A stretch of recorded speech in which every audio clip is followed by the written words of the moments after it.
A lot of people will be heading to the airport over the next week for spring break. Others are taking part in South by Southwest, and that means drivers are in high demand right now. But we've learned the city of Austin has just agreed to allow 15 drivers with criminal records to hit local streets. You'll find them with ride-sharing companies as well as limousine and taxi services. KXAN's Kylie McGivern breaks down the factors city leaders are now considering. It's nice to know that it's on record who picked me up. Austinite Erin Emmett values what rideshare companies have to offer. There's a record of where I've been, and I think it's just that peace of mind that's a lot better. But that peace of mind relies heavily on proper oversight. Domestic abuse, sexual assault, things like that. If I knew somebody had that on the record at all, I would not get in a car with them. City Council directed the Transportation Department to give drivers the chance to appeal the criminal history policy.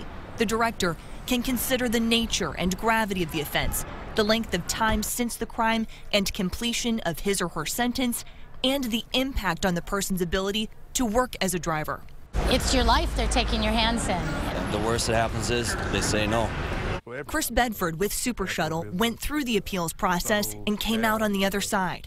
I won my appeal, started back driving, and it's been great. That's after 5 months of waiting to learn his fate. It was hard, you know.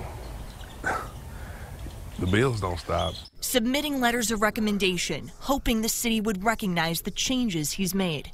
13 years ago since my conviction, but all the wrong I've done, I feel like I paid for it, you know. Just fortunate to, be back driving. Driving in the city that's given him the chance to. It does take each case into account. Kylie McGivern, KXAN News. Of the 26 appeals the transportation director reviewed, 15 were approved and 11 denied. ATD plans to release more information to the city council about options to shift the decision from the director to a municipal court judge.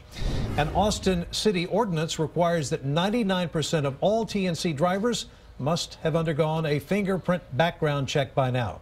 A memo released yesterday shows that all TNC companies operating in the city are in compliance. 5 of the 7 companies have had all drivers undergo a fingerprint background check.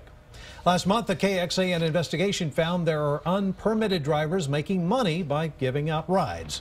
We found in the past 2 years, the city of Austin has caught fewer than 300 illegal drivers. Most of those people cited were at Austin's airport. Some of their backgrounds show assault, DWI, even a registered sex offender. KXAN went undercover to see just how easy it was to get a ride from an unpermitted driver, and you can see that on KXAN.com. Just click under the Investigates tab.